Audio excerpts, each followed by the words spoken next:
na guys, minutes kasi luto natin to. So, ayan na guys. Kalahating kilong malagkit. So, hugasan lang natin 2 beses. Kung hinugasan, ngayon isasalang na natin to. Ito na. Umang natin sa rice cooker. Gatayin ko lang to. Ayan, yung pinakamalaki na buko yung nabili ko. Tapos nag-add tayo ng 1 cup na water. Tapos piga-pigayin lang natin ng ganito. Papalabasin lang natin yung kanyang katas. Para sa unang gata. Natin ng ganyan guys. Pigang-piga. Mapiga, sasalain natin. Cup na sugar guys. Add lang tayo ng mga 1/4 na kasanggata. Haluin lang natin to na matunaw. Habang hinahalo natin yung coconut milk. Ito yung pinagdad ko yan guys. Palaman doon sa ating gagawing biko. Tapos 1/4 na muscovado sugar. Kayo guys, muscovado sugar. Pwede naman yung brown na sugar. Pwede yun. Para i-dark lang natin yung ating pinaka-filling doon sa. So guys, ito, isa-set aside lang natin ito. Pag ganyan na siya ka-sticky, pwede na natin set aside. Palalamigin lang.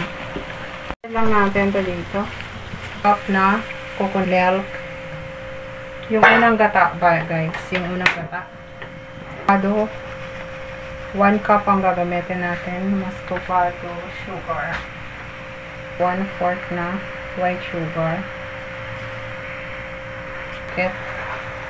Ayan. Niluto na natin yung malagkit na rice. Natin dito. Dahan-dahan lang natin yung paghalo dito. Wow, ang lagkit ng ano niya, malagkit. Super guys.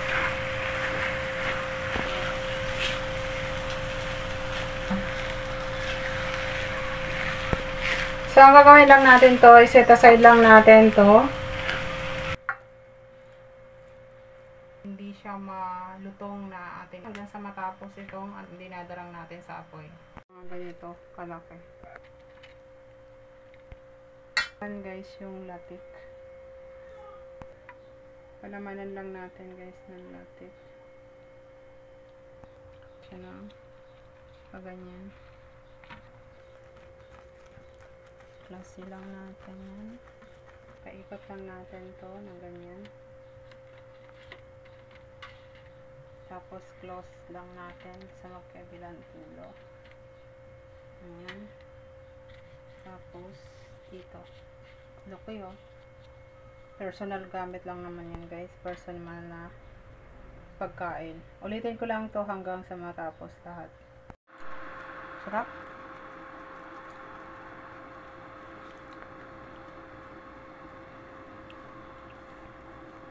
Fold lang natin sa dulo. Magkabilang dulo.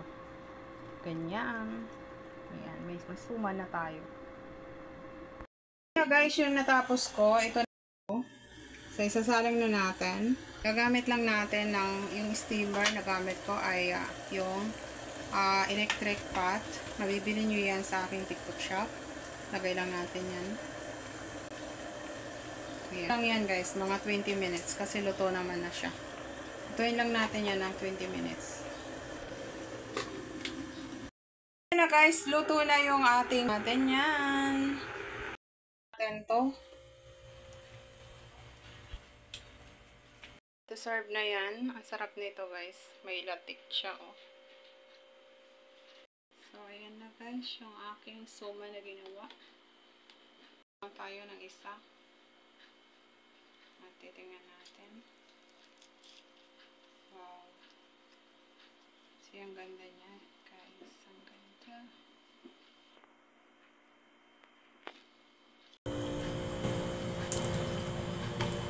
Sarap. Masarap siya.